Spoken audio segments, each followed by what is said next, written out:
Breakthrough awaits when we call out clearly with constrained confidence, because silence stings but blossoms can smile. As we enter the shadows ready to transform, speak the secret that saints have held sacred for centuries. The saints are sinners who recognize your role, who still say, though their tongues are sometimes silenced by unseen taunters, "Speak, Lord, I'm listening." I picture reluctant skeptics thinking, "So I think this is sort of stupid, but she said that she received some sort of response. So is someone really present out there? If so, speak?" Since that is a prayer you savor answering, I suspect you'll respond as personally as you have for me. But may they realize that it sometimes takes some time, though. May they see that your suspect silence may really be a result of static rabbit ears and not a shot-down satellite. Or it could be something else altogether. Trust. Would you tune our senses? As readers may recall, in the past one would an old portable radio. Would we say, "Speak, I'm trying to tune in," and stubbornly stick it out until you say something? But may we recognize a startling third solution to the silence. This station is not a typical 24/7 radio station that sees all space as something to service. Sometimes silence simply means that you think we should stay steady, since you've already told us the steps to succeed. Thank you for not saying something too soon, simply for the sake of speaking. You will speak when it's safe to shatter silence without shattering our self-esteem's shaky tether to and tug of war with trusting someone other than ourselves. Still, the silence stings, so may we sing to you a sad sonnet if that's what it takes, as we might say something, 'cause this is it. But the sorrow shows we're still striving for our survey to supply an irreconcilable result. I pray for resources, for people, for a place of recourse, for a society to stick it out with us, for someone to take turns sitting, seeking you from sundown to sunrise, and then do it again tomorrow, not in some super spread out redundant queue. To plead to be the one and only person that a particular part person would pass away for. See Section 12 of Brandon Sanderson's Warbreaker for this scene.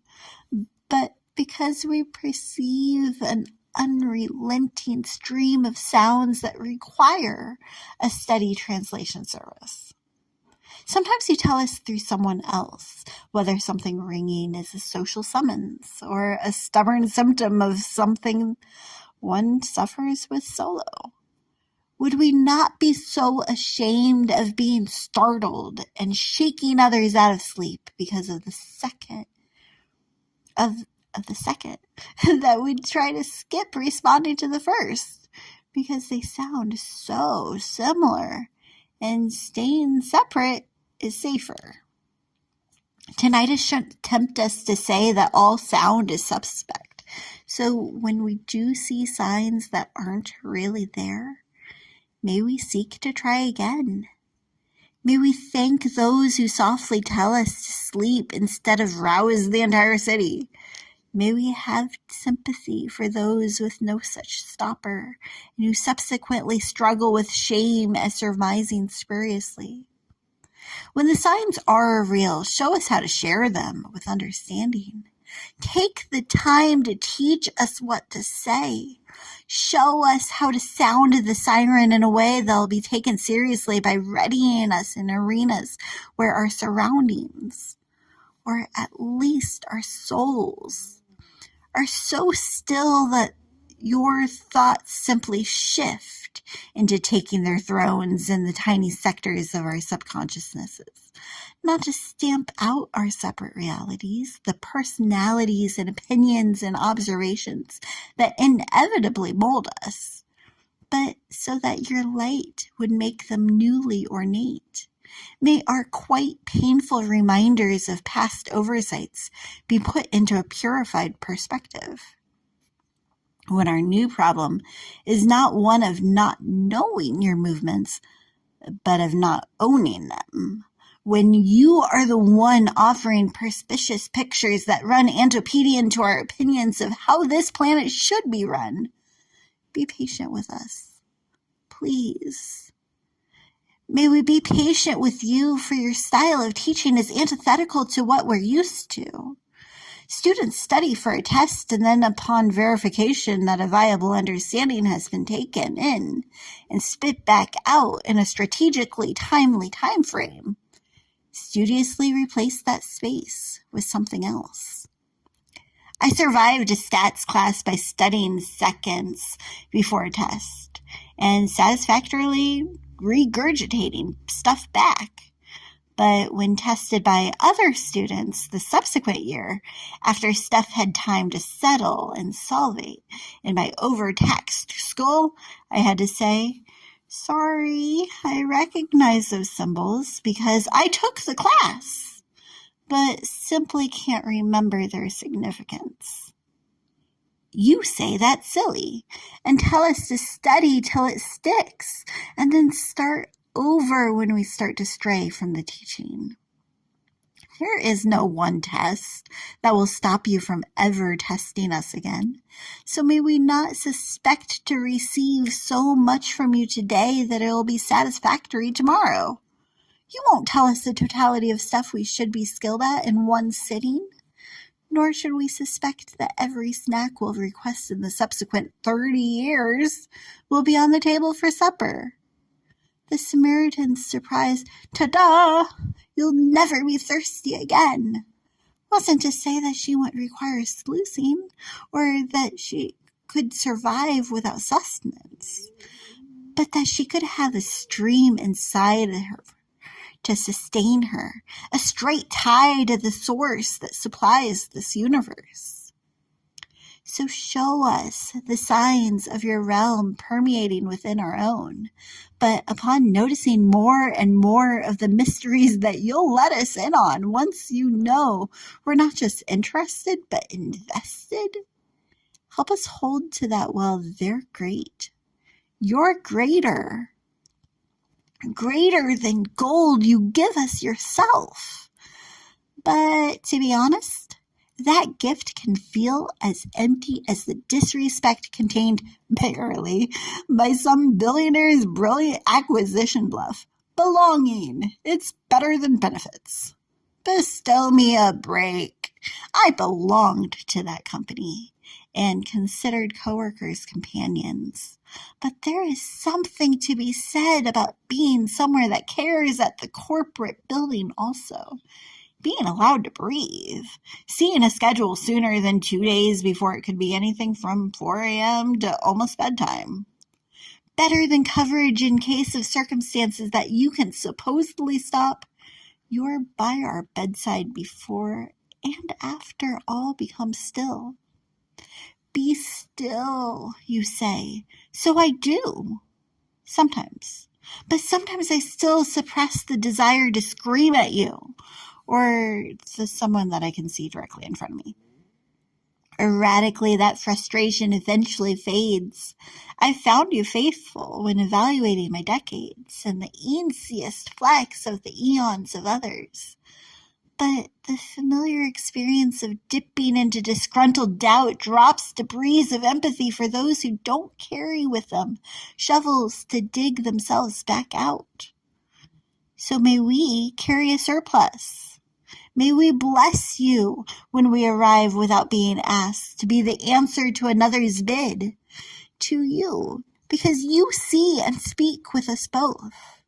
Before our car could start the drive to our engagements that financially give us the facility to engage in different capers, we not at the buildings where we build our careers. One day Dan and I drifted into a snowbank and became stuck in our driveway. So we dragged some shovels down from the back porch and slowly, it seemed, dug the car back out. Both behind, we couldn't be bothered to carry them all the way back up the slippery driveway, so we dropped the shovels in the car and started driving. We stopped soon after because we saw a car buried in a bigger bank than ours had been, and the car's buyer barely armed. Basically, clawing at it with bare hands would have been better than a bow rake.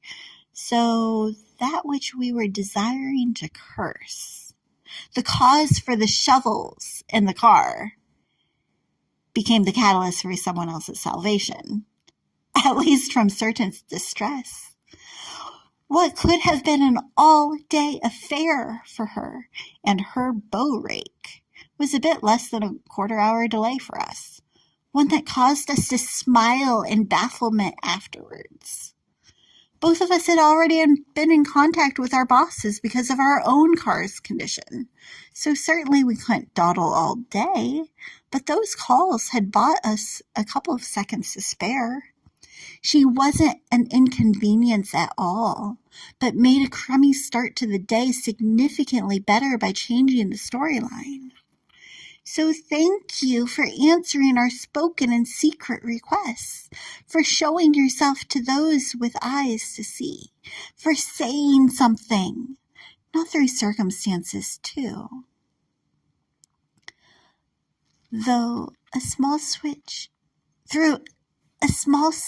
in our spirit saying, this is why. Then sometime down the road, when the seductive temptation of staying safely inside is a real possibility, when we have the option of not pursuing problems, may we peruse the unplowed roads searching for stuck travelers, regardless of the personal risk or sense that their stupidity is not my responsibility, since you'll readily remind us that we were once stuck too. May I someday be like that stranger that I think you sent me the time that I stubbornly insisted on trying to take the sedan on an unshoveled side road. He had stopped to assist someone else on the same road, so something that should have been a seriously time-consuming undertaking took less than 10 minutes, since he had the tools to shovel the snow away from the tires and the strength to push. He resided on a skirting street, but spent his snow day, a total of 10 hours, I think he said, strolling the sidewalk searching for someone to save, or at least save some time for. Thank you. Thank you that his spirit was stirred to spend a snow day searching. Thank you that he stumbled upon me. Thank you for showing me such simple yet significant sensitivity, even when I shouldn't have tried something. Thank you for stopping me from telling the story too soon. I had already scripted the story about the rake, so I thought about trying to script this side of the story after snuggling into the sanctuary for sleeping that evening. But you said, stop. Tell this story sometime when you can say it without shame. Not tonight. Although safe, I was still smarting at the should-have-been repercussions, a panicked reoccurring procession of possibilities and other outcomes prevented me from really seeking, never mind retrieving, your slant on the situation. I think I understood this at the time, but couldn't say it sincerely. A sizable takeaway is that teachable times shouldn't squash us. They should simply strengthen our skill to be sympathetic. I'm sure there are stacks of such teachings that you'll show me in another season. But for now, when shame threatens to swallow me, when I suddenly see that I've strayed off course from where I've started, when I struggle to see signs that you are not bothered by certain distractions or detours, but can bring me back into alignment with the already arranged agenda afterwards, advise me to assess that which is behind me, to bring back to a bitter brain an honest assessment of where I've been and where I could have been. I've bumped into beauty in the ashes of broken aims before, and can again. I also can't take credit for seeing beauty when it keeps coming to me. I can't dictate that everyone would feel good about photo perfect, feel-good, fable-like examples, that they haven't experienced when finding grace has been infinitely harder for them? Have intense jolts of kinetic lava made movement mean nearly overwhelming pain, regular and steady, something that an unfortunate victim of a wildfire experiences years after being caught in its destructive energy? I find it excessively difficult to consider myself blessed because of this. Is announced by one banned by a brain aneurysm from the activities she had been accustomed to. Breadwinning, cooking, driving, even finishing a phrase wasn't going to happen in the ICU when IVs hung from giant flagpoles that growled at having to be hooked up. I imagine it hollering to whoever could hear over the incessant humming of instruments that however much the illness had gained ground, it wouldn't give up. Have I ever had to give up one future for another after an emergency department, a 17-hour drive away, calls saying, drop everything because your daughter can't do everything she found easy even earlier that day, and that there's no saying whether those skills would come back, but come see and sit and stay day in and day out indefinitely. Could I bring my cello to the center of a city under siege and serenade the bombed buildings behind me with a Bach sonata? Was my son shot while sitting in a still car discussing the kind of considerations kids bring to spontaneous conversations with beloved adults? Before my eyes, yet separated by a cruel screen that would allow me to be aware of his belabored breaths, but unable to clasp onto him and beg him to carry on caring about the kind of considerations that students consider supreme. Did I spend 7 days considering whether a decision to spend $2 on a soda could cost me $1,277 to 2,555 more days eating disgusting chewy slop on a plate, undercooked rice, chicken consumed to the degree of cardboard, chunky chocolate milk, and stuff marked not for human consumption? Did I share with my daughter my concern that we shall not die by COVID-19, but we will by hunger? Did childhood curiosity or one dumb dare at the age of 8 find me in an excessively dangerous to children directory, causing my dream of being a coach to cease before it could come to be? Would I have allowed the buyer of a can of Dew to explain that the 43-cent gap between all he had and the invoice was an honest error?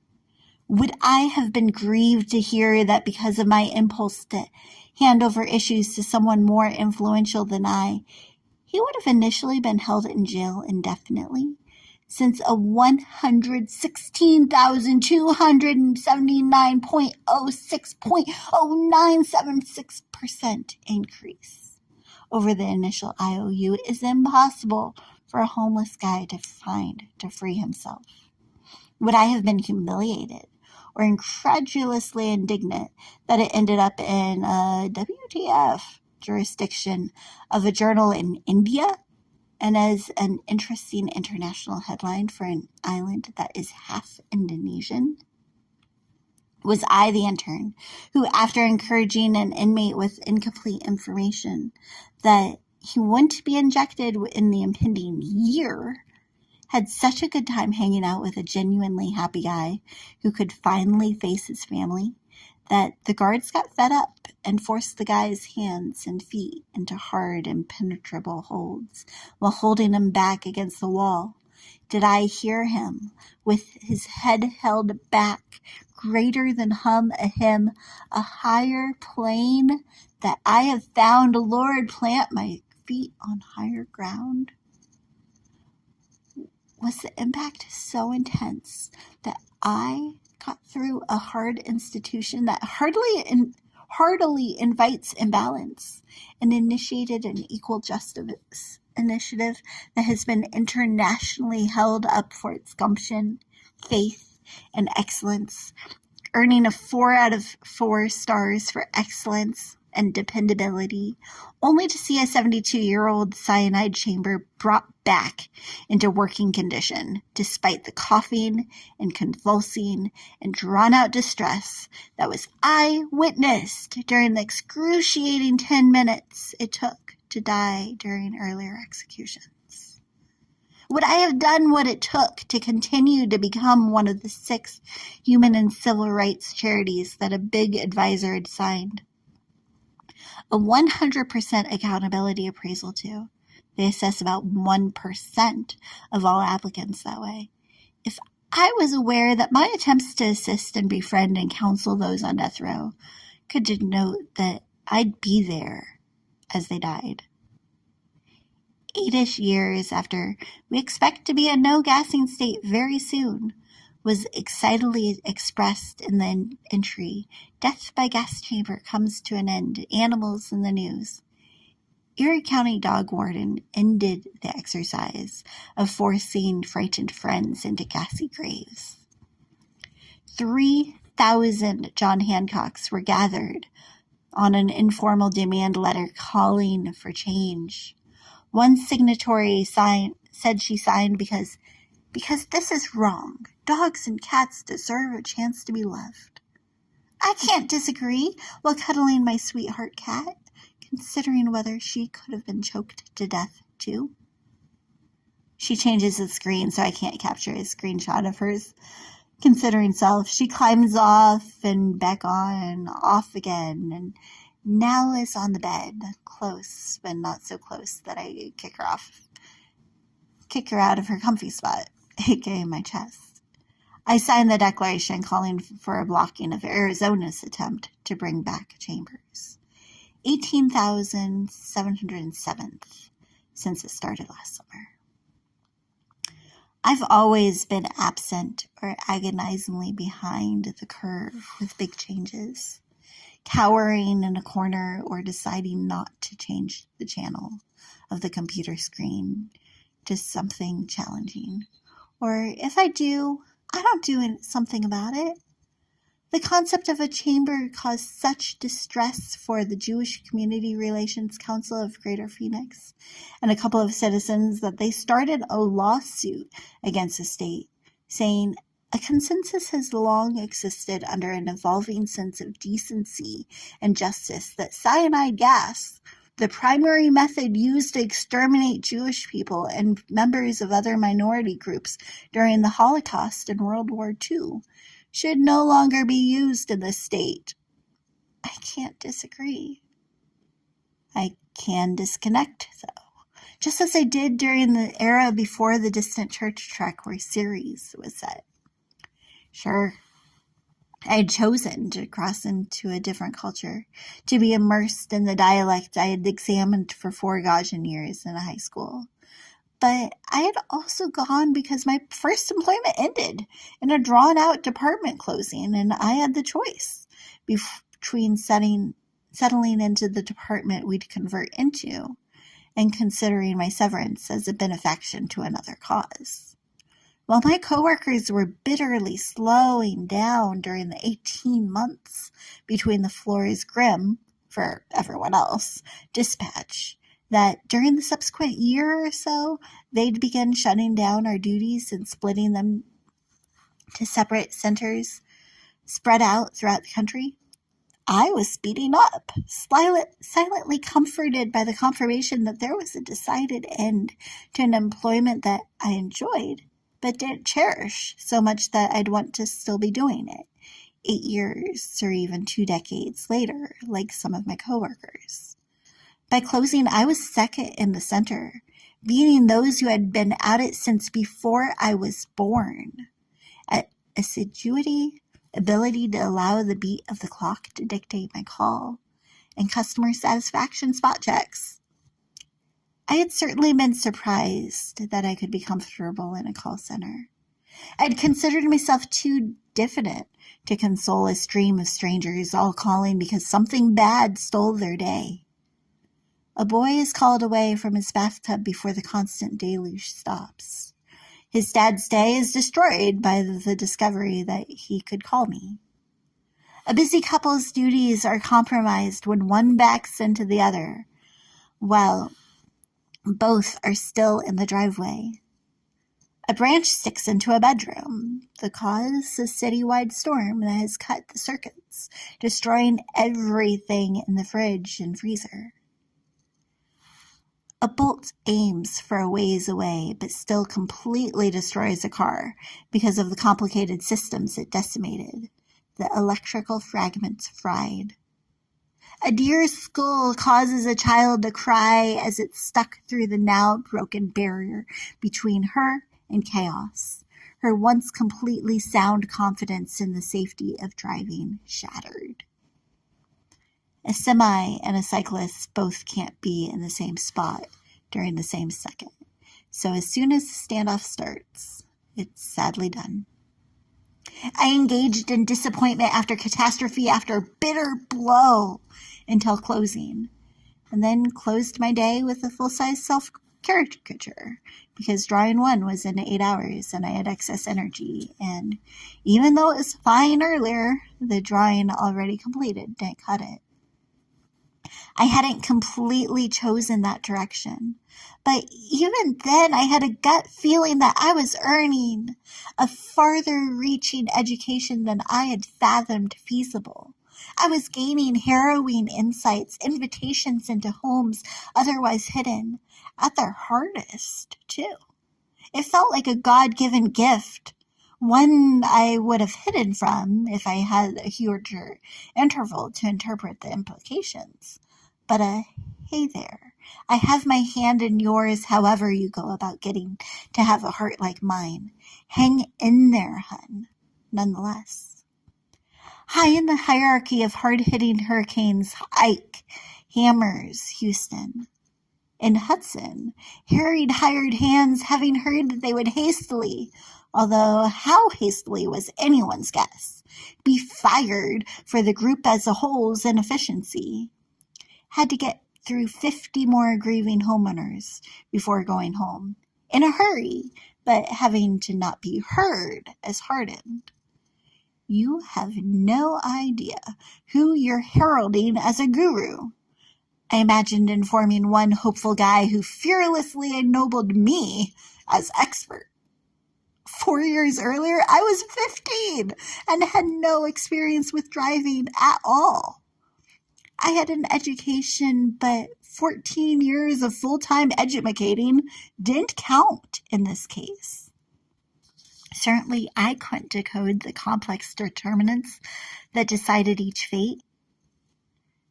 To an extent, the experiences did extend a familiarity with the enterprise, though. Enough to figure out that the figures were faulty, that our guesstimate for follow-up was fabricated, and that for a great group of homeowners, indeed while in Ike, hope would halt when they heard what they got to help reinstate their homes. Heavy-handed insurance adjusters just imitating instructions would inspect the jots and tittles of homeowners insurance and then have the honor of illuminating those ignorant that they were imperiled since its initiation on the intricacies of how, if an act of God hit in one way, homeowners insurance could be helpful, but if in another, all they gave to it for 5 or 15 or 80 years would be determined extraneous because floods are excluded from most documentation and are only covered by an additional agreement apart from the average. I had all but stated through childhood that dorms and classes and clubs, Spanish club, crew, and so on, I didn't dance, would define my college years. Not car crash after stolen diamond after certain disability. I was convinced, because all is always by a script, that I'd be acquiring a bachelor and a bachelor's at a Bible college, and I didn't care what. I could catalog a couple of choices. I browsed the college books and classes, but couldn't define who I craved to become. Clear choices were creative writer, counselor, Spanish coach, and Bible converter, but I considered countless curriculums. A degree from a Christian college was supposed to dissect any dissent and equip me to be the debater I couldn't be alone, always awake with an answer for all beliefs. Instead, the art of being uncertain was a defining but essential factor in finding a firmer foundation for faith than feelings. A great deal of forethought was given to the grounds I had honed in for a home, but I'm grateful that my forecasts had phenomenally failed.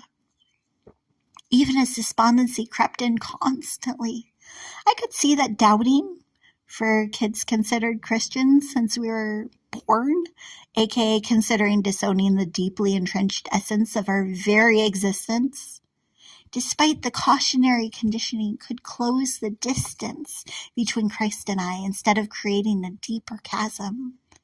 So may we bring to you questions. Are you almighty? Am I asking myself for assistance? Are you as bitter, cowardly, disaster-prone, excessively feeble as I feel? Do you grieve? How? How come? Hey, God, are you at fault for anything or everything?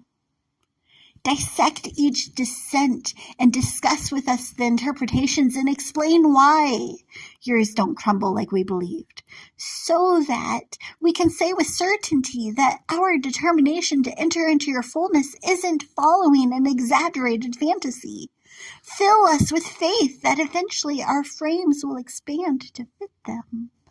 Eventually we'll finally get it. But first, may our faith be finely tuned and fortified each day as every experience becomes a field trip. Would you forever be finding fresh examples to explain the foundations of this enigmatic earth? May we have fun expanding our familiarity with your expert designs in due time. Expand the definitions of everyday exchanges, disrupt selfishness, and change blessings from bring me, fill in the blank, to change my desires to equal yours. May fun mean fill us with gladness, God. You have my entire heart. Here I am, Lord. I imagine that many have been indoctrinated into an inferior hope, a hopeless and unhappy gospel. Hey, God, I hear them saying. Hi, hello? Howdy? I, hallow thee? Hallowed be thy headship over my happenstances? You hold this heart interminably hostage. I'm infinitely in your hand and give you my gratitude forever and ever until the day I die. Huh? I hear high-minded intentions as haughty attempts to have you insist alongside us that we have the intimacy we hunger for, inferring that you don't hunger for it too. I am incredibly jubilant to be invited to join you in this important habit. It is a habit, you know. I have not hesitated, even when not inclined to do so, to jump through incredible hoops for you, God. I've been faithful, even when others dodge you. The desire to confess 1 billion times and accept every altar call and be blessed by a church crew, different each week, of course, is not unfamiliar. I get it. I can imitate homage. I have gone forever imitating devout saints. I sailed through that glass. I desired my church-dodging brother to author a big, copious, detailed, excessively uncalled for, unforgiving gazette about his hesitance and disinclination to jump through incredibly unhelpful hoops, hoping that if he joined me in the hypocrisy, perhaps God would finally explain to us all the extreme dichotomies we kept seeing and confirm my bias that Abba, not Allah but Christ, the child of the divine, was divinity. We were 8-ish. Denying the simplicity of that child's desire is to overcomplicate a character that seemed complex, but was sort of clear and direct. My destination was to be dutiful, was to be ever increasingly be the favored one, the goody-goody, held up as immaculate. Honest to goodness, God, you know I've been there. And I know that you've had a hand in hardwiring incompatible habits and insisting that an ingrained hypocrisy is handled gently but firmly, even while guarding the grain harvested with the hollow greenery that had not been intentionally implanted. How is it that you can instruct so harshly without it being harrowing or humiliating? Your humbling instruction encourages versus destroys creativity. You don't expect flawlessness, just a genuine heart that is increasingly joined with yours. Like the king who couldn't quit listing the marvels of your memos and how much of a mark they made on him. May I never misprize even the most nonsensical of your orders. You'll offer proof when possible, or perceived as purposeful, but are under no obligation to outline your plans. Regardless, may we prize your rules. May we recognize that they're not put in place to be punitive, but instead for the purpose of recovering what was pilfered, reinvigorating, renewing, and reinstating order, reviving seemingly desolate places. When the sky is arid for prolonged periods, any potential overflow into perfectly profitable realms of reality seems to be a stretch.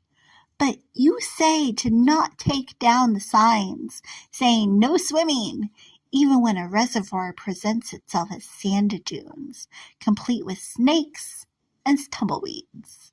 Railings around reservoirs that have withered without rain should stay, even when they seem silly, since rules should be set up for a reason. There's a reason why we regularly picture rain when praying for revival. We require the sky's saliva to survive. So especially to those who have suffered a shortage, it's a sweet relief. Similarly, we require the spirit that started us to sustain us. So especially after suffering through seasons where that sustaining river isn't sensed, revival is a sweet relief. Except we've become so accustomed to thirst that we've taken down the signs saying, "Stop! Rain will submerge this space," and instead have taken steps that assume rain will refuse to return. Residents of suburban cities several miles away from where they thought the anti-swimming pool that supplied the town with essential service stopped with a where residents of suburban cities several miles away from where they thought the anti-swimming pool that supplied the town with an essential service stopped were told a secret after their residences were, in some instances, totally submerged by an intentional release of a stream to save the city's center after a torrential storm. The spot where they had set themselves up was supposed to have been saved for a really rainy day, according to those who had designed a reservoir to spill into the previous prairie land, once packed. But the area seemed safe, so thousands of standalone structures in a thriving social sphere surfaced instead. 20 or so years before 3 years in a row revealed progressively worse storms that could stop thriving in its tracks. A severe report warned that even regular rain would be risky in certain circumstances. They recommended something that would permanently solve the perhaps someday problem, but it was seen as too pricey and prohibitive. Of course, now it's seen as reasonable. You're outside of our now. May we know you well enough to operate in a parallel realm, putting your plans in place that will relieve the rainwaters when they come, even if those steps seem silly in the present, so that we're not stuck in a somewhat expected storm of the semi-millennial. Texas had 3 of these in sequential years. Take us to school now so that we can save scores just like Tilly Smith, the 10-year-old who saw a shoreline run swiftly away and remembered from school 2 weeks before that the strange sight signified that a tsunami would arrive shortly, so they should escape to a higher area. She saved 100 people with that tidbit. Something so simple, a sign to remember said in a place where the possibility of it being practical is practically zero. Switched the story for not just Tilly and the 100 others, but for subsequent generations, for they all saw and told and shared with afterwards and so on.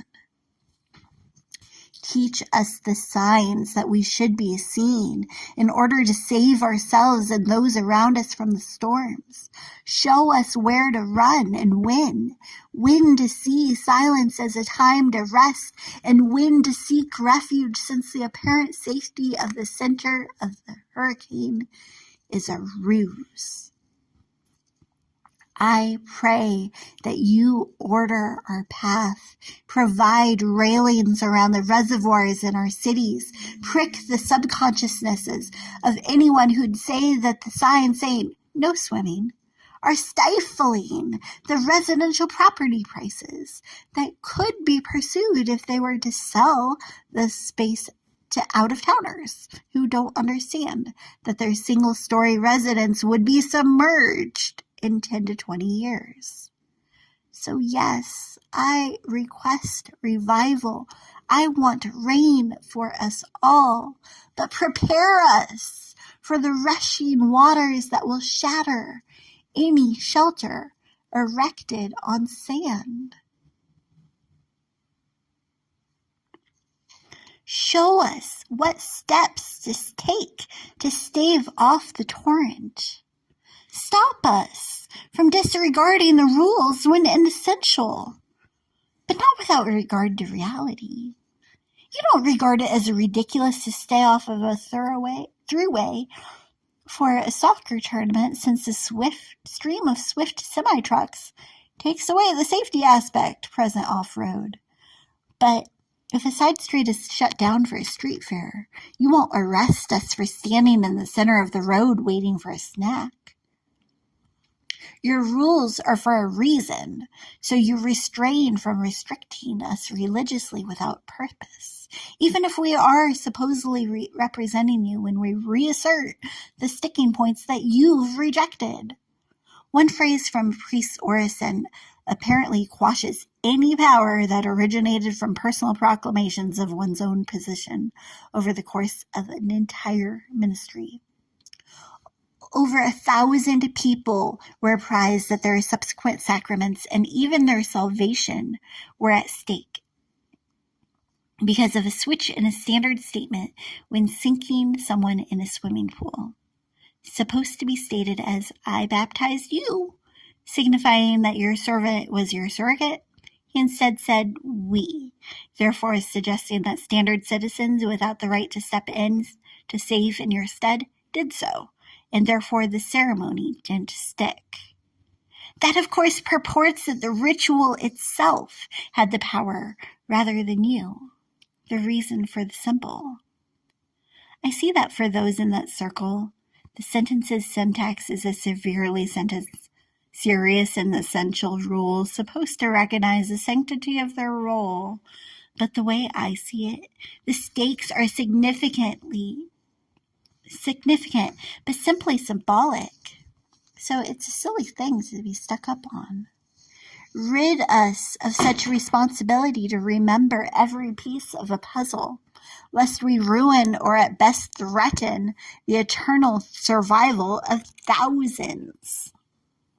When we do have a responsibility to see it that things are done right, may we remember the reason for our rules and rituals before selecting repercussions for not sticking to them, so that suffering such repercussions would serve to set someone up for success at attaining the starting aim, not send them so much farther away from the standard that they'd struggle for the rest of their time to return even to where they slipped, never mind start again towards the original target. Show us how to return to your schematics. Teach us how to trek there and then sit and rest in your sayings without self-righteously quibbling our case. Remove any remote qualms about resting by your stream with you to stand safeguard. Take us to the sections of society where we can be refreshed instead of scolded for saying we're thirsty. May we thirst, and then may we be satisfied. May we seek, and may we stick to restorative, requiting rules and roadmaps that offer a place in your presence to rest. Yes, strictly speaking, one can take a trip from one side of the U.S. to the other in 33 hours. And I should say I've never tried. But to take the scenic route sometimes maybe at least similar scenery-wise to 36-hour train trips that I've taken. Oh, what a sight. Oh, to have the time to stop and search the city sandwiched between the start and stop. But you've been there, and you show me what I should be reading and where to be refreshed. You take time to sit with me, to savor each thought, to trek through topics, no specific target or timetable to thwart this summit of two, and someday more spirits. I wouldn't have spent so much time today smiling at the thought of spending some time scripting my thoughts to you tonight, if I had thought it'd be torture. This string of strictly structured sentences started somewhat accidentally, but surely I didn't suspect it'd still be surprising me years in. That there'd be times where I'd try to script a standard prayer, like was once normal for me, and instead it'd naturally observe this pattern. Of course, this petition is in a particular pattern to make a point, but also to point out the path. Order can be powerful, only not the obscure and pointless order that needlessly means memorizing a large list of meaningless nonsense to obey. Personal orders are practical and not pointless. Unlike phony requirements, they procure room to play with the phrases. They permit fun while protecting us from our own objectives. I pray that you remind us how to play, that when we request that you respond, we reserve room for you to speak. May I say something? A thought takes shape in my soul. Sure, I somewhat suspiciously, reluctantly return. Soundtracks from superstars superimpose themselves into the space while I try to stay still and stop thinking so that you can speak. I scroll through the thesaurus. I think of how to sneak in a simile and how to say that the totality of this esquipedalian thesis is from the two of us. This section is solely the sovereign's, without my touching it. This is what he said, I'd say. I scroll through the thesaurus 2 more times.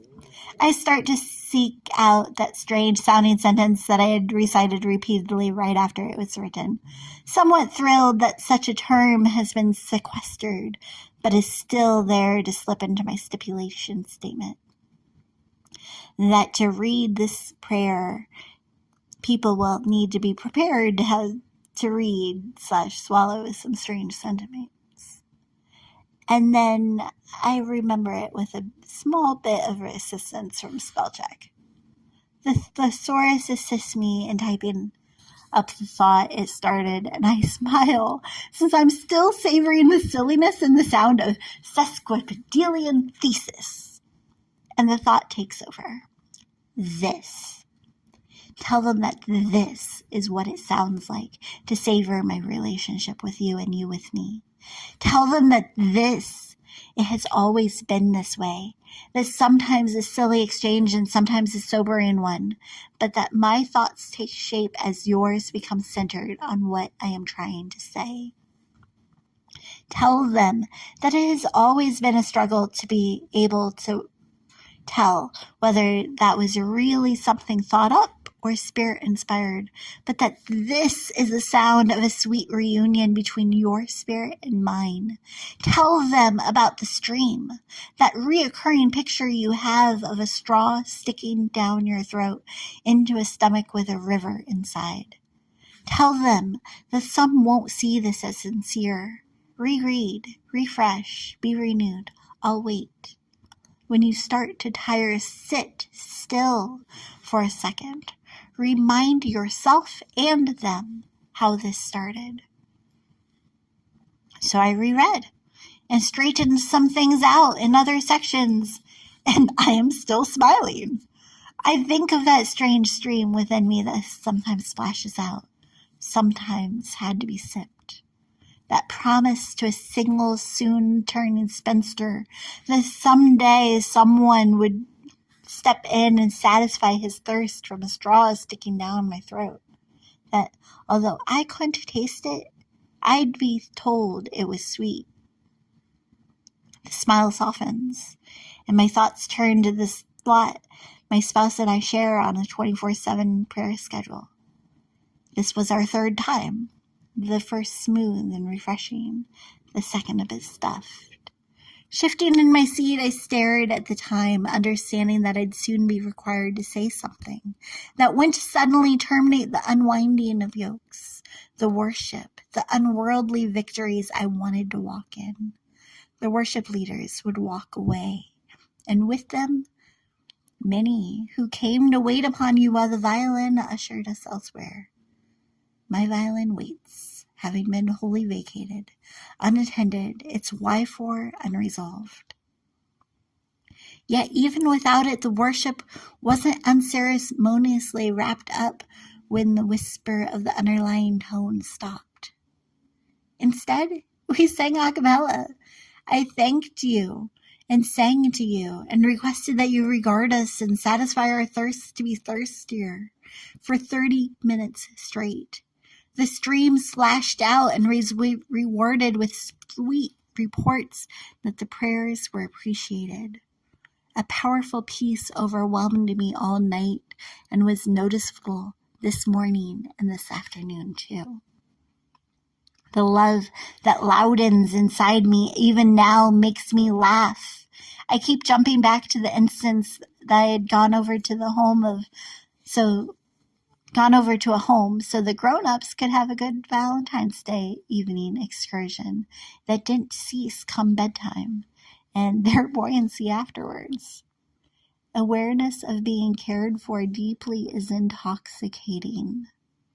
Deep care is dramatically different than infatuation, but can be difficult to distinguish if we're convinced that our body is always correct. Sensations designed to deepen connection confuse us when deep care isn't at the center.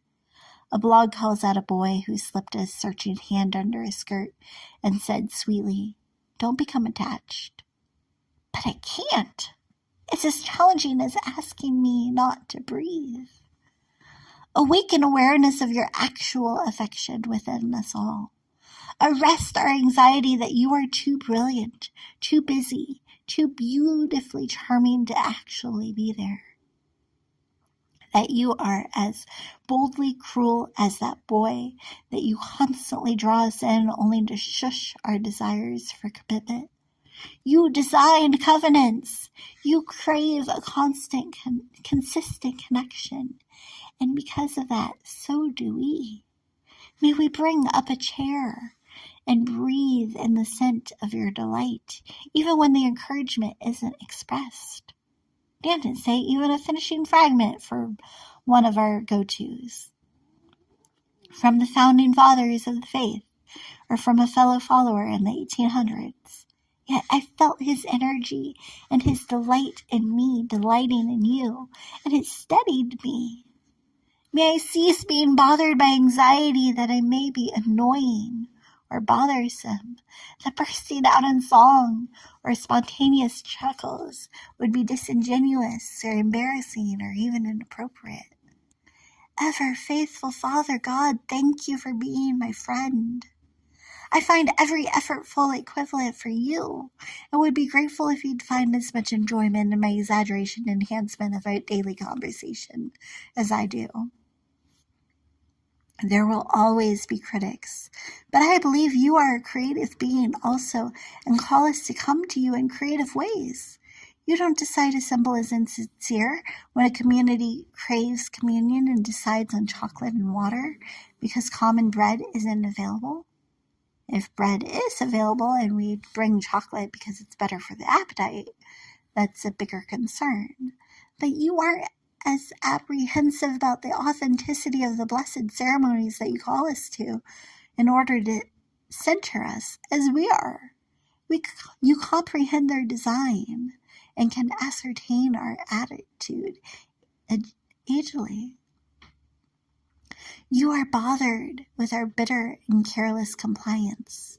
But it's because if we get caught in the details of a ceremony without discovering the cause, it becomes a burden instead of an accessory to bring amnesty. It's for our benefit that you clearly dictate certain boundaries when the consequences could be severe for disobedience. Ending a fast with a feast is excessively dangerous. You don't extend the finish line out of an erratic enmity. You insist that we ease into eating because you are a first-hand eyewitness to 85 gazillion or 585 gazillion, how many only you can give, failures to give heed to the gastrological fact that food can't fit into an empty environment that has refused it for 40 days, like it could before the fast. Not at first. You everywhere at every time are forewarning me not to eat too fast. To end the fast you had me follow through with more than 5 years ago with excessive discernment. And you are eyewitness to the extreme drive when I couldn't clean up after the bag of chips spewed all over the steering wheel. I could have sworn I was dying. A friend confirmed that she too had eaten fast food that was not fully finished, about 14 days after my 40-day fast from food had finished. So I eventually decided that was the cause of some of the distress. But the chips incident was separate and could have been beforehand.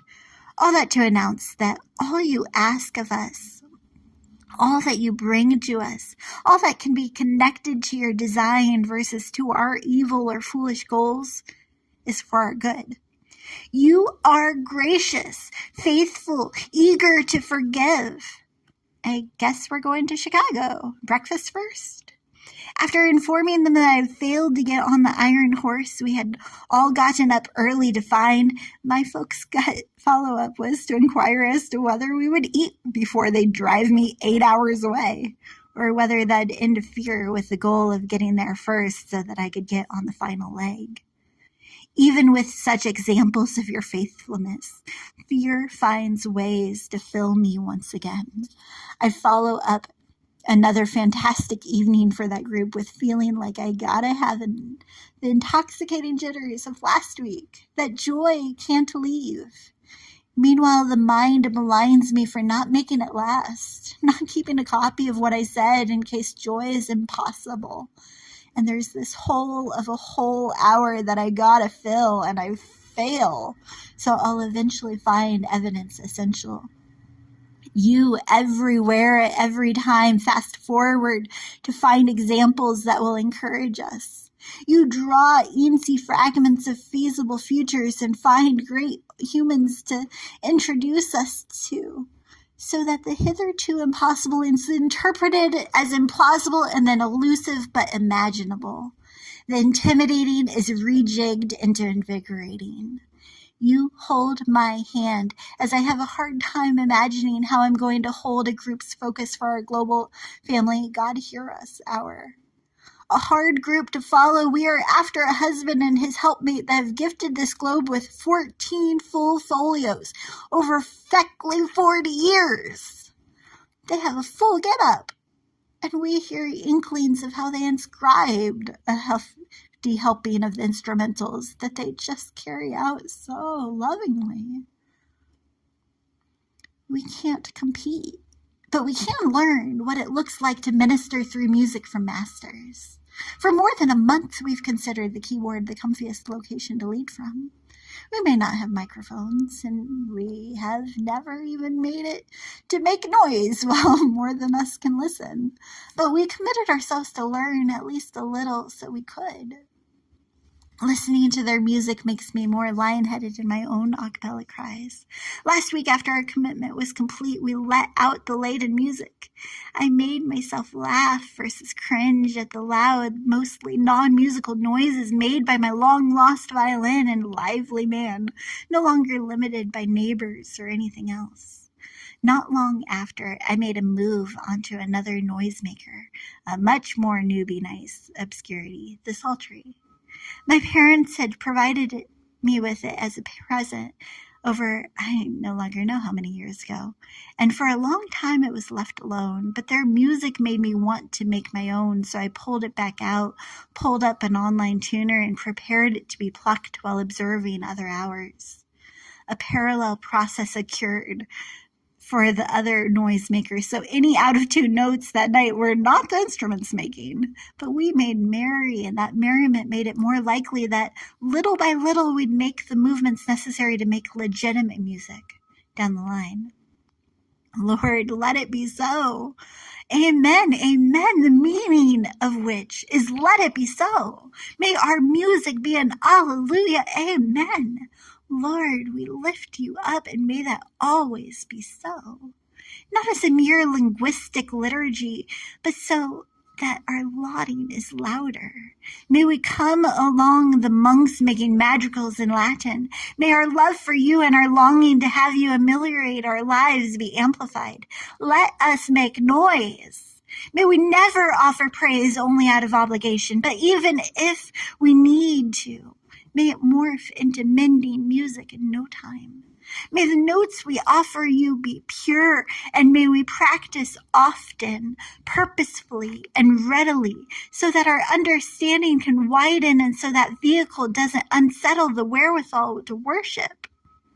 Oh, Yahweh, would you weigh in on when it is welcome to worship wildly, and when we should withhold the weirder ways we welcome you into our worlds until we can be without others watching?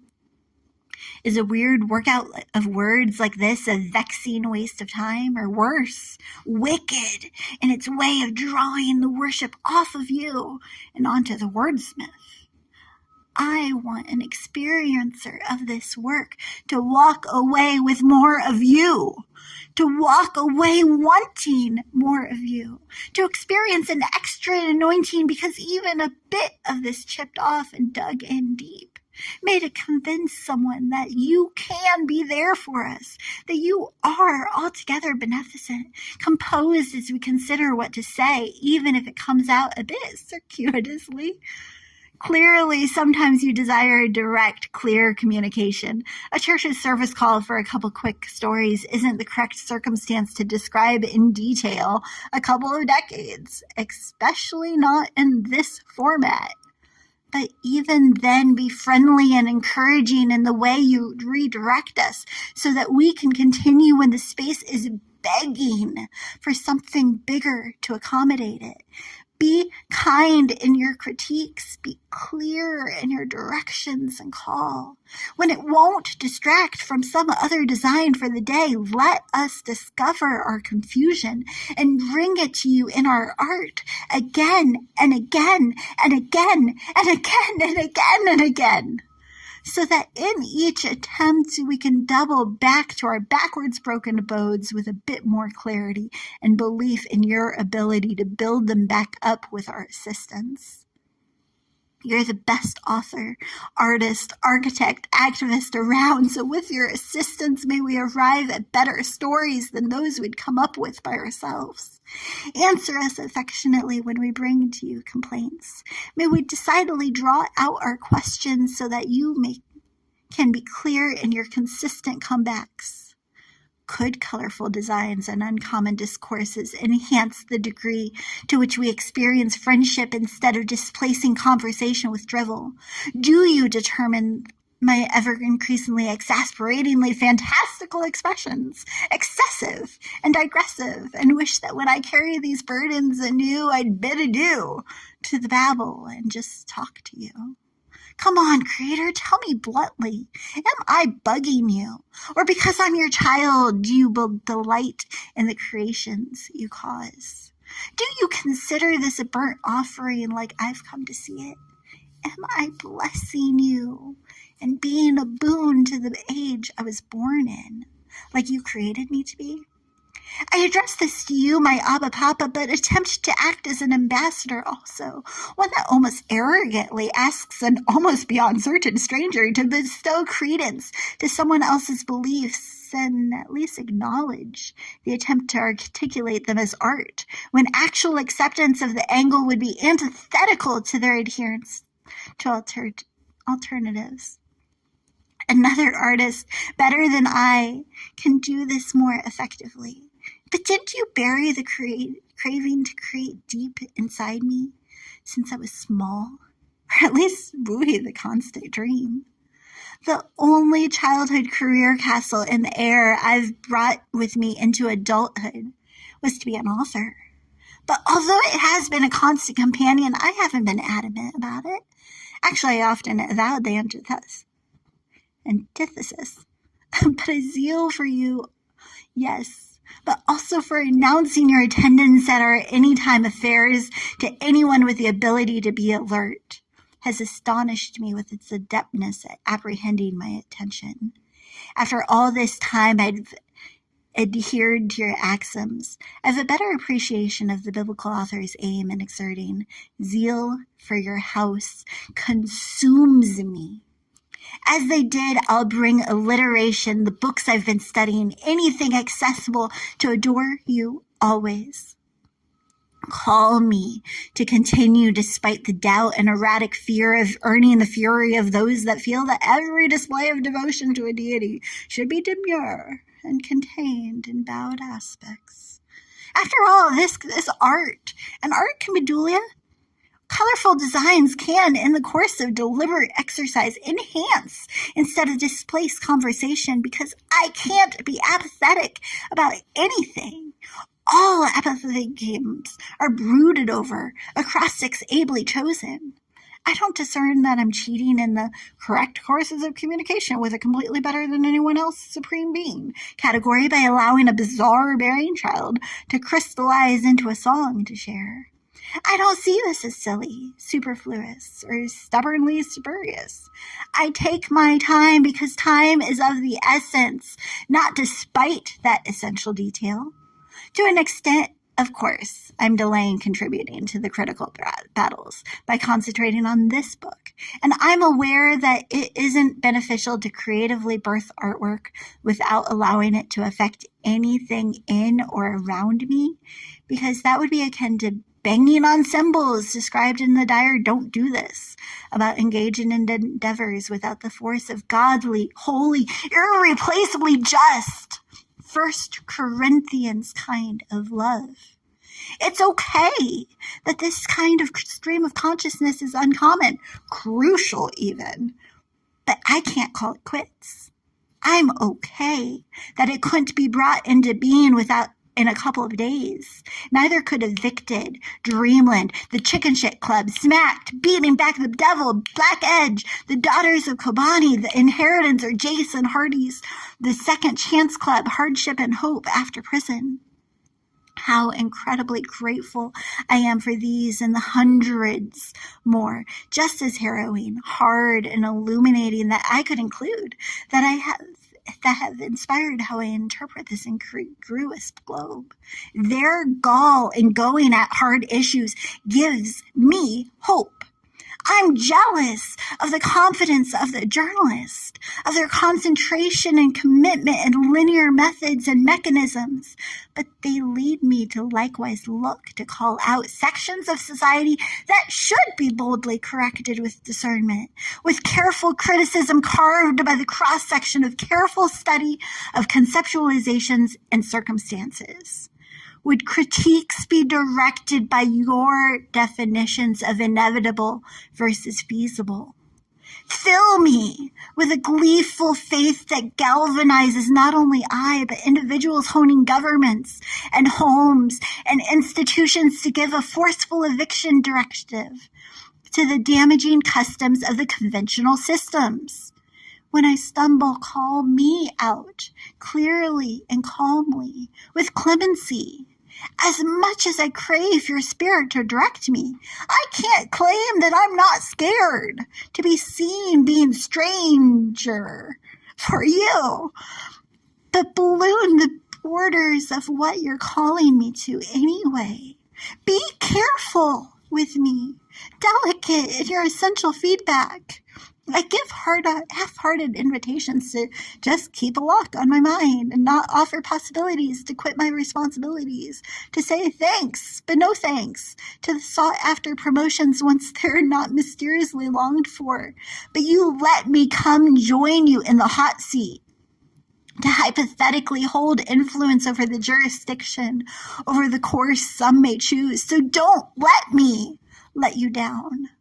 My choice between boredom as an almost anonymous or astute awareness that it would be a cinch to drop everything you are dragging me into. So simple to stray to some remote place, not even remotely resembling the rudimentary purpose, obviously needles me.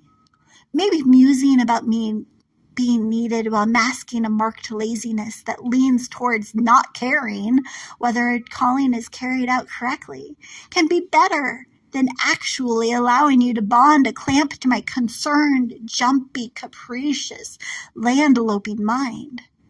Maybe I need more margin. Maybe I long for less. You make me lie down, but you make me move too. Not by offering no other possibilities, by putting my protesting offshoots in punishing restraints, but by reminding me of the reason why you said you trusted me with a scarier share of the responsibility primarily. You remind me why you rely on me when my power to restore pales when put next to yours. Potential restoration pushes me onward. You need me because you let me in as a kind of judge and instruction, having great hope that it'll be more than an inoculation, but instead that it'll be implementing your intents and ideas here and hereafter. What an incredible honor! Gift me with a heavy hold, with an indefatigability that insists that I hang on to your goals and finish the good that you have implemented in me, but also with your heart of gold, the goodness and graciousness that you are famous for.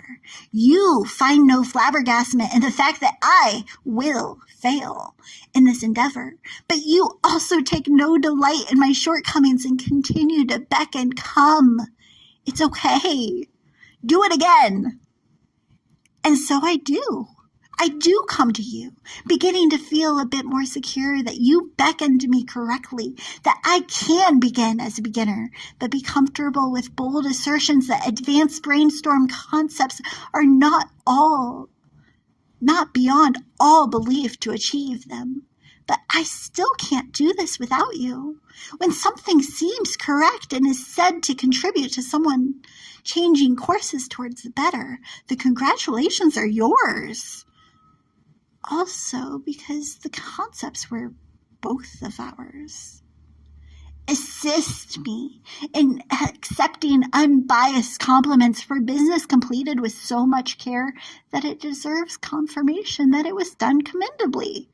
But not arrogantly assume that all will always be consistently celebrated. Draft energy and a firm estimation of myself and my eligibility to fix even a bit of the fluctuating environments I find myself in, the fixed gold standard of genuine humility into me so that I can guarantee that I will fight to generate what I foresee as good and feasible and can envision doing something to benefit the communities I become a part of. But that I also may not crumble when criticism comes and boycotts advertise. Would I avoid broadcasting blockades as signs of my incompetence, saying, see, banal, basic, and costly is bad, but so is arguing, so I should have butt out. I accept now that all will not be awestruck, and I come to you beforehand in a way that I can come back to, so that it can be a creative defense against discouragement that will eventually determine me ineffective, inefficient, inexpedient, and impossibly ill-suited for whatever is handed to me. If you give me this heartfelt intimation of how I got here when I can't hear you through my grief, maybe the gambit I'll fall into will be investigated and exposed for what it is. An enemy's fling at felling feared features by insisting they don't exist. I'm disposed to concentrate on strategies to cut out the accusations, legit and made up, that letting myself get lost in this memoir would be akin to convincing myself that I'm contributing to the conversation while letting all others live out the conflicts. Unable to count on me as I make myself as little as manageable, while you listen and then remind me where the craving to continue came from. I constantly look for methods to completely invalidate any contributions that I could come up with to the bigger conversation. But you convince me that inveterate insistence in one's ineligibility to be included, even if one is internally hoping to be ignored and invited anyway, is an insidious illustration of self-importance and insists that, indifferent to anyone else's impressions, our judgments are infallible and our ideas of inadequacy impossible to adjure. When I reject invites and end up in isolation, it just increases the insolence in impending instances, since the insecurity is inferred to be justified. But while I abjure confidence, you keep calling coworkers and companions to come build back up my case. While I call upon a competitive clause insidiously hiding inside my complaints and consider my quirks conclusively and completely condemning, because I can't claim catastrophe as a cause. You let me know that I'm lovable and loved, not and to let you be concerned with cousins and strangers across the country and sphere that have different desires than I do. You can deal with them without my calling the shots. You can let me know when I need to make my mirth known, and when I need to be open to putting away my own partial picture of the problem, when I should prefer to pass to others who are open and perfectly placed, ready to score. You write the rules and then override ours, real or pretend, personal or for people referring to ourselves as a single team, as a city, as a conglomerate that has standards. For when we see it as defensible to stray sort of off script versus when we should strictly stick to a society's say-so. So you are certainly capable of distinguishing between excuses for inertness and fastidiously established detours into a concretely certain separate realm for a set and reasonable purpose. You redeem our scattered, shattered sense of self-worth. Pick up the pieces when the pain of rejection is so strong that we sway, that we repeat, that we push the pain that we've received onto other people. Release us from resentment, from the insatiable urge to be right. Remind us that we all screw up, and then reveal reasons why we went the wrong way so that we can stay away from similar traps. What tunnels have been so streamlined, so seamlessly, or sometimes not so seamlessly, but still decidedly incorporated into our stream of consciousnesses that we're barely aware of them? Awaken us with an alarm whenever we begin to stray out of bounds, when we cease believing I behaved badly, and become acquainted with its buddy, I am bad. May we be not only aware when an abundance of shame is competing with you for our affections, but come to the conclusion that that is different than calling out and subsequently kicking that sense out for trespassing on sacred territory. When it says that it's not trespassing, that we sold or relinquished the right to the space, call its bluff. The space wasn't ours to offer. Stand up on our behalf. Say what there is to say so that we can be rid of that returning shame that sneaks back again and again and again and again and again. A bully that we cannot define. Define our enemies, our fears, what we feel we are facing versus the foe in front of us. Infuse us with a fastidiousness that won't explain away the distinct sources of the crippling shame instead of combat them. May we have the courage to define the cause of a shame that we boldly acknowledge that we are not able to battle alone. Break any belief that we cannot become acquainted with our bruises and scars, that we cannot be aware of our shame and not being able to bring ourselves back to the standard set, nor with their connected causes lest they break us. Can we courageously claim our sorrow while staying separate, while staying better than Cain? What was Cain's sorrow? Did he do what he considered his best and was still denied? Did he do what he considered to be his duty and was still dejected when a do-over was called for? When all is done, won't we all cry out a bit or a bunch when we stand before the king and see our deeds swept away as chaff? But which of our biggest accomplishments, which of our biggest sacrifices will be discovered to be essentially fluff? What will we find when all the electrons finally find their endless destination? When we are compressed into a core, when the Christ that has been keeping us from completely disintegrating displays what he experienced us do? Closer than a body cam, could it be that the dynamic energy found by physicists that essentially drives the cars we call solid, and yet are kept so by their components, bittier than an atom beyond atom's brilliant comprehension, constantly changing course, is the Christ we've spurned, the space between the components that keeps us solid? I can't say whether it's scientifically correct, whether we are Christ's body in allegory or in actuality, but could it be that a castle divided cannot stand and therefore sacrifices done out of duty from a different director, demanded by our shame, are too clunky, too chunky to come into the deepest sections of our soul where solely a dynamic energy exists?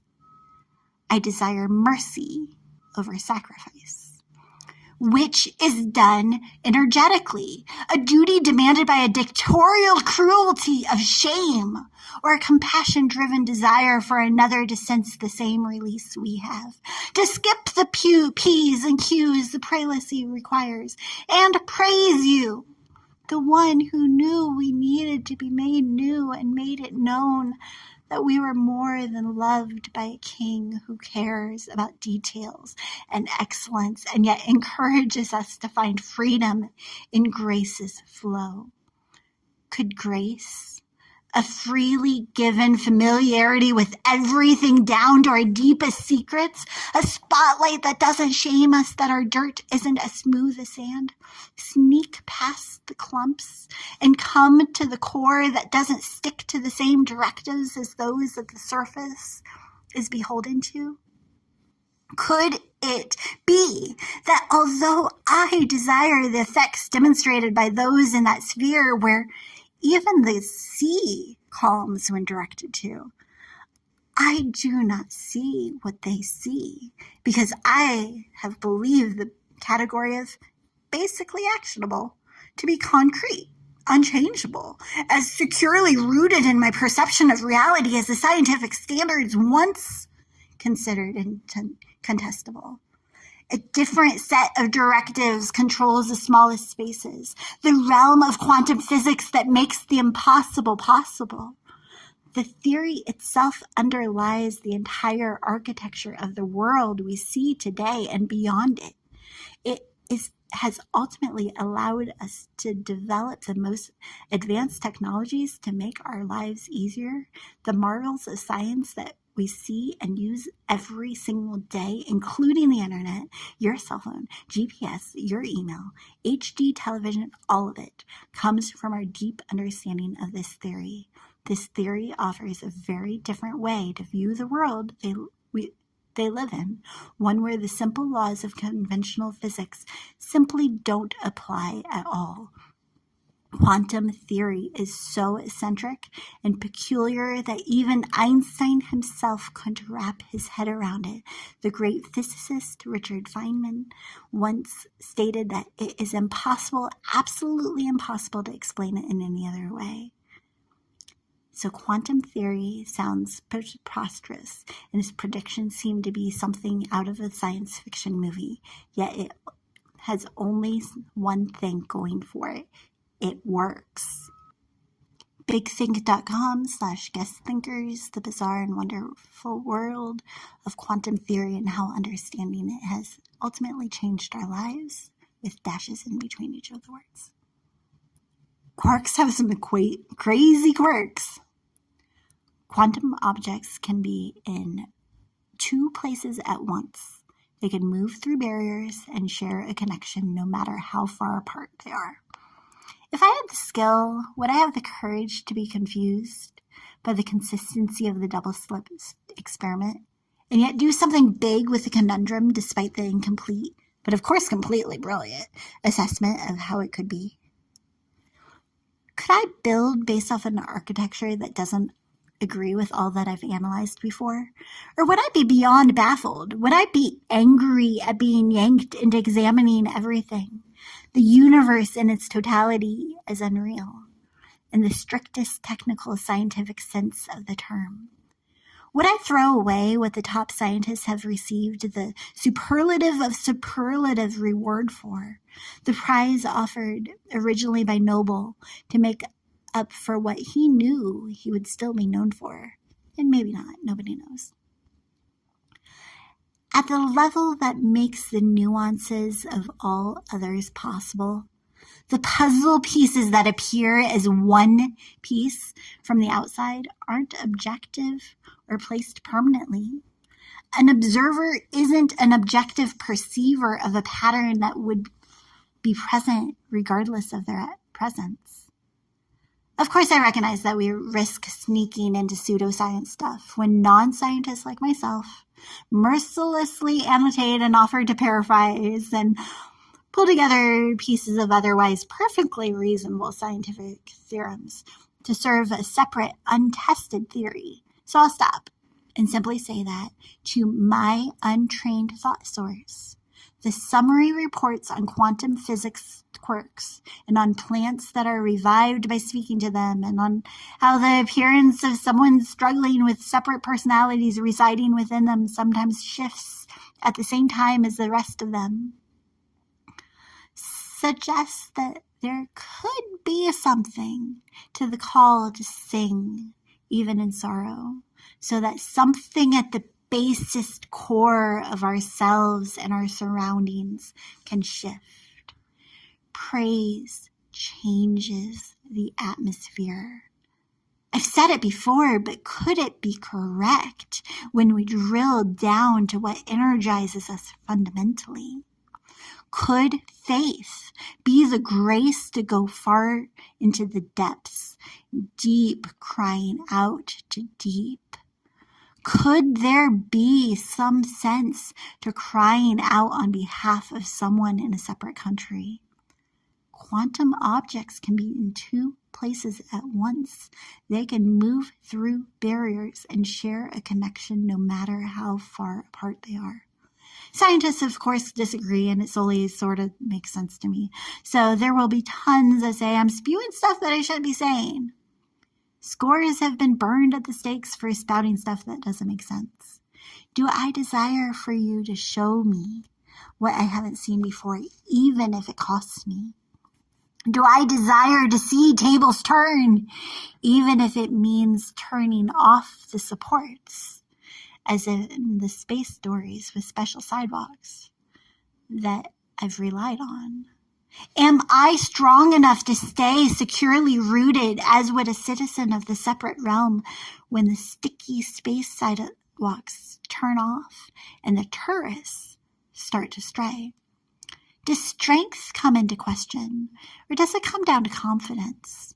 Does it come down to how comfortable we are with being apparently upside down and yet always aware of exactly where the exit is and which exit is which? Could faith be equivalent to exiting out of a door on what was once a ceiling? What if the sidewalks stay on, but the door is still on the ceiling? Could it be that you desire our company, but if we don't care to switch off the tourist's shoes, we can't come to be where you are? If so, of course we can't satisfy you without such courage. Do we have to develop to exercise faith? Or is it a fast, easy one and done surgery, built into us when we ask for it? Do all have equal access to you? You advise us to stop believing. You advise us to avoid believing that some, born into costly settings, are better than others, born surrounded by sorrow. Do we confuse that with saying that those born into sorrow become closer to you even when they don't seek you? Can sorrow bring us closer, or does it drive us away? Does it equip us or disqualify us from seeing you? When we say stay away because we blame you for all the bad, can you? Do you? You desire to be close to us, to be seen and known and desired back.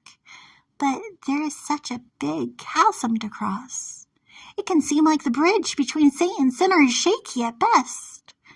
But could we be both simultaneously?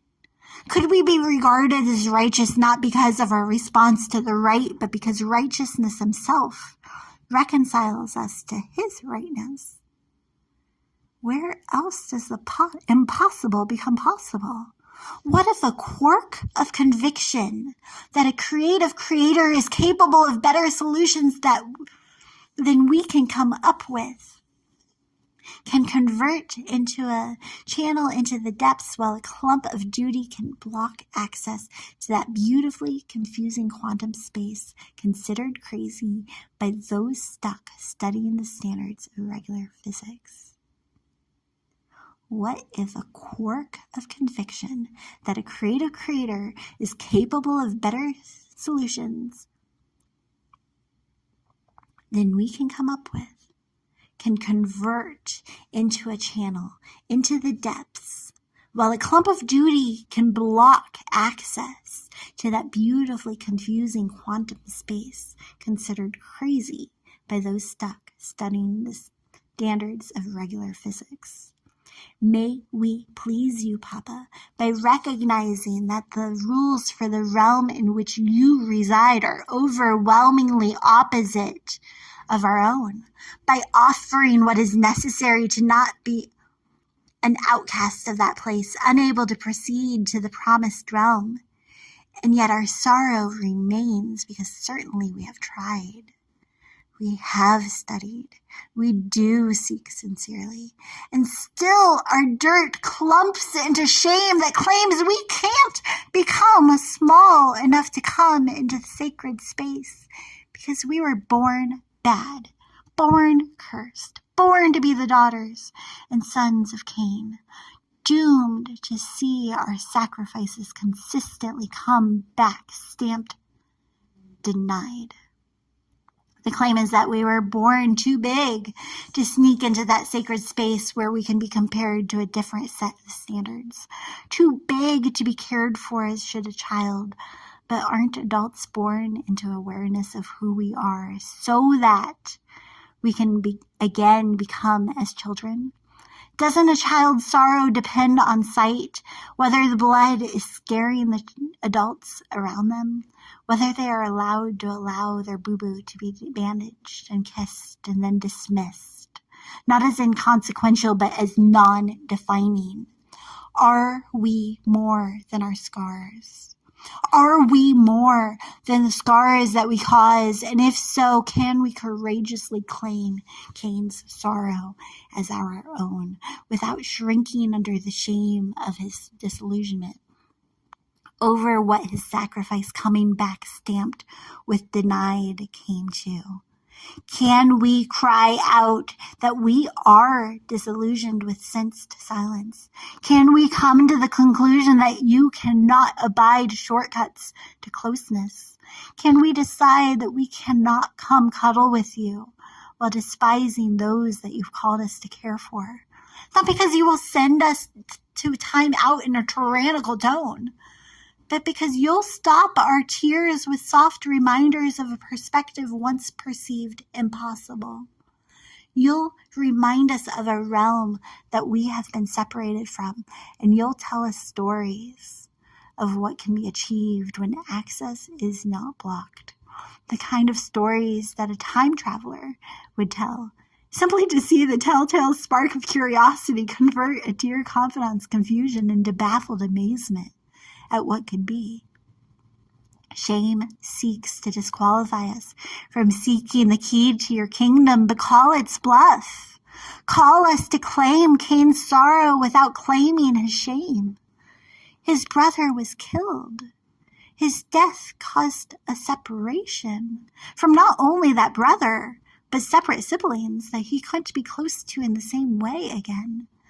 Can we admit that we are all brothers, sisters, siblings in a bigger sense, since we share DNA coming from the same confused couple, and that we have all come to despise our siblings in some sense, that we have all killed where it counts? We have all said in the deepest space where we don't dare excuse the faintest echo, "Don't call me my brother's keeper, for he is dead to me." How can we come to such conclusions without becoming buddy-buddy with beliefs bound and certainly determined to destroy us? Do dangerous spaces care whether we come into them with a companion who said he'd stay with us? Surely they're still unsafe. You, our divine companion, bring us into unsafe spaces. But you also advise us beforehand to leave behind our more sinister companions, including the darling cute cub or cubs that we've been caring for since birth and could once carry around unbidden in a backpack.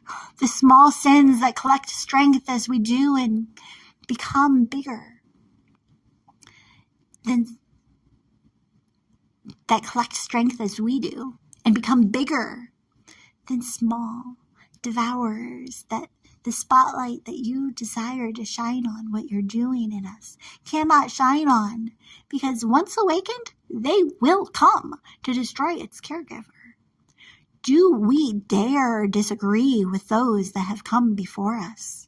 Do we believe we are above the ability to be affected as they were by the once bitty cub that has become a complete disaster? If we can see ourselves with a shared capability to be burdened by stuff we could once carry, can't we have compassion on those that have been caught up by what could have caught us if the circumstances were slightly different? What could still catch us, whether or not we're careful? If we can comprehend that we sometimes do what we don't desire to do and don't do what we do, Why can't we control our cruel blaming of someone else who does what they don't desire to do and doesn't do what they do? Can it be as simple as we still somewhat believe that we were, and therefore all are, born bad? So we could have been ceremoniously dismissed, and therefore we can dismiss our siblings as cruelly incapable of change simply because we are the cursed descendants of the Cain that called for blood because he sensed that he was slightly slighted. Bucket loads of adversaries would agree with that assessment. Are you our adversary, awaiting an opportunity to blame and condemn us to the strictest consequences? Or are you our advocate, offering another answer for our actions? An advocate asks the one at the bench to have compassion. We come to you to have compassion on us, but do you come to us to beg that we have compassion on our companions? When I was belittling my brother, my sweet mama would say sadly that I should stop because he was super special to her and therefore should be to me too. What was the source of her compassion? What caused my bitterness? Can it be as simple as we came out depraved, eager to find fault in each other, destined to stumble for the duration of our days?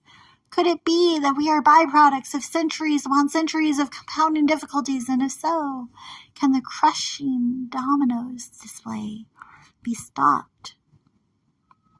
Somehow my mom could see beyond my brother's behavior to something deeper. Define our essence, so that when our siblings define us solely by our depravity, we have a defense and don't crumble.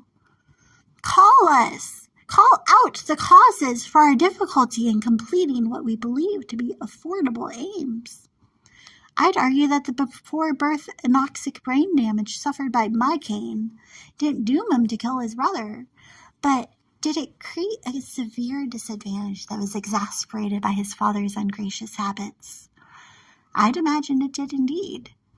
If the home that one grows up in has an effect on one's development, then what does our departure from the correctness that we are biased to strive for suggest? Could it be that our brains are broken? That we are born with severe disadvantages stemming from decisions that others have chosen? Babies can be born addicted to crack.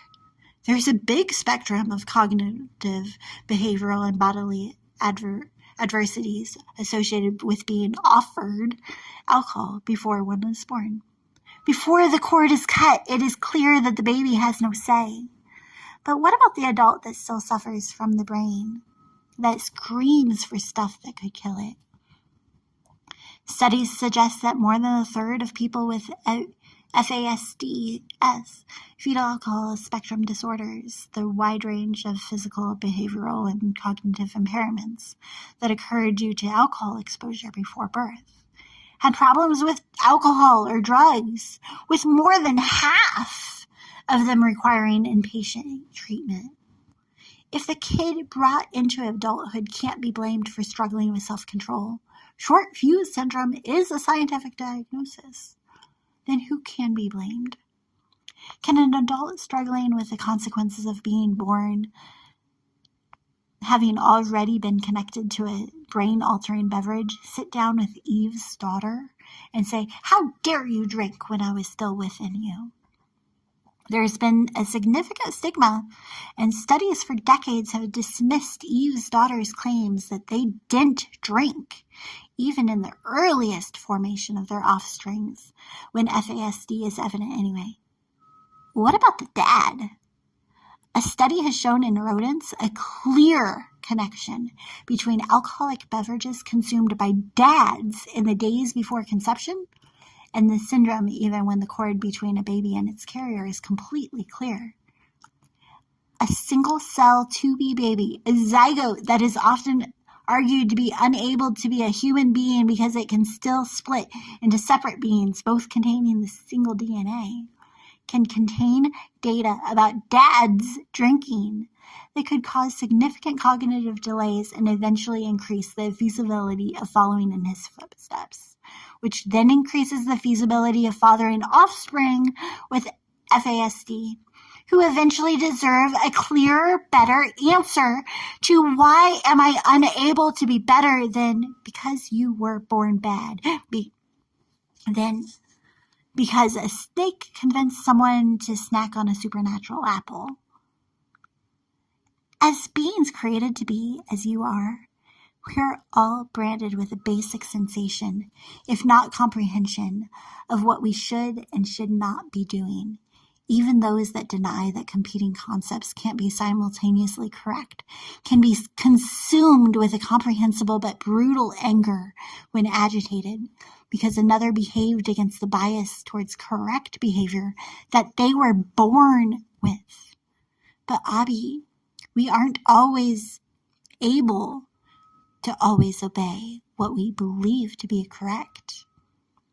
How can we satiate our bias towards correctness when a competing bias also advertises that our body is its to control? How can I come and do all that you've called me to when I desire to claim my body, my stuff, my direction is mine to control? Are you a bully who will beat me when the cubs that I've been afraid to acknowledge become big and crawl out of the backpack to bite me? I believe you'll beat them and scold me, but not cruelly. The sting of seeing them die will be cruel enough. And despite the damage they've done, you'll embrace me during my crying session because they were my cubs. And when they were born, I didn't believe they could ever desire to kill me. It stings to stand by as you destroy what's dear to me. It stings to release what seems to be rightfully mine. Even if you say you have a reasonable reason for requesting that I not stick to seeing it as solely my stuff, my sustenance, something that I wrought, so that I won't suffer the sting of disappointment or sorrow or stomach cramps. Why did the boy whose small breakfast was shared with a big crowd bring it to Christ when asked? Did he believe that it was being stolen? He was a child, not big enough to argue. When we bring what we cherish, what do we expect you'll do with them? Do we delay? What if we delay indefinitely? If our calling is bigger than our abilities or what we believe our abilities to be, and or our willingness to obey? I had a dream that I was supposed to show up at a building where some key decisions would come to be agreed upon, but I instead studied my childhood bedroom for signs that it had changed. I kept studying the clock also so that I knew the start hadn't come, but I delayed till I couldn't commute. So I simply signed in to see it digitally. Of course, I had been advised that it would be better to be in the building, that I should have come well before the start. But driving can be annoying, and I hadn't believed I'd say anything, so why would it be a big deal if I simply spectated from where there wasn't even a chance to step in? Before bringing in the spectators, digital and in person, a different conglomerate that I had skipped being a part of chose something for the bigger collective to uncover. As the crowd discovered what the clues disclose, the chosen desire for what would come to be was clear. Detonate. The dream ended without discovering whether I could have changed that destination had I not been too stubborn to drive, had I been conversely stubborn enough to stand in that room and say, consider a better option. I've always been absent or agonizingly behind the curve with big changes, cowering in a corner or deciding not to change the channel of the computer screen to something challenging, or if I do, I don't do something about it. Studying my childhood bedroom for changes while a destination akin to detonate is chosen. But I don't desire that to be the case. So as with the scared cellist, call me again. Bring me back to the sensation of that cleansing sound, deep, calling out to deep. Draft energy, dedication, and compassion into me so that I can stand beneath the scrutiny. I can concentrate on all that I lack. And you listen and acknowledge the lack of courage, but call me anyway to let it go. If I can't, you can send another, but a crucial momentum can be lost. I'm convinced they'll come back. But you're calling me to complete my section of the commission to create disciples, students, a community constantly seeking to deepen their ever-growing faith. So it's evident that I can't delay in saying that what you'd have me to say, that I've bumped into the beauty of ashes, of broken aims before, and I can sense that that kind of beauty will be apparent again. I have to advertise that. But still I see that a burgeoning urge to bring a sense of calm to the suffering is different than dictating that everyone would feel good about perfect feel-good fable-like examples that they haven't experienced. May I be directed by what you call for in a specific circumstances, balanced in my approaches, and always awed by your breathtaking compassion. May we be. Certainly there are countless circumstances where your church is showing up in the secret spaces that would otherwise destroy themselves and their surroundings.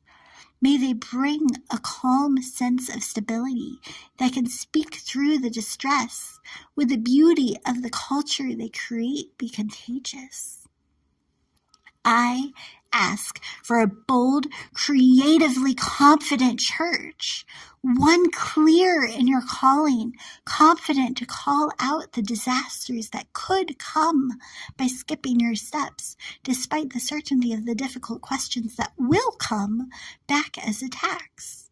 Yet I ask for a boldly confident church that is discerning and expectant, that doesn't despise the difficulty of the commission to create disciples, expectant followers who examine their decisions to confirm whether they can be backed up by someone bigger than they. I ask for an aware body, one not swayed by the current but anchored by you.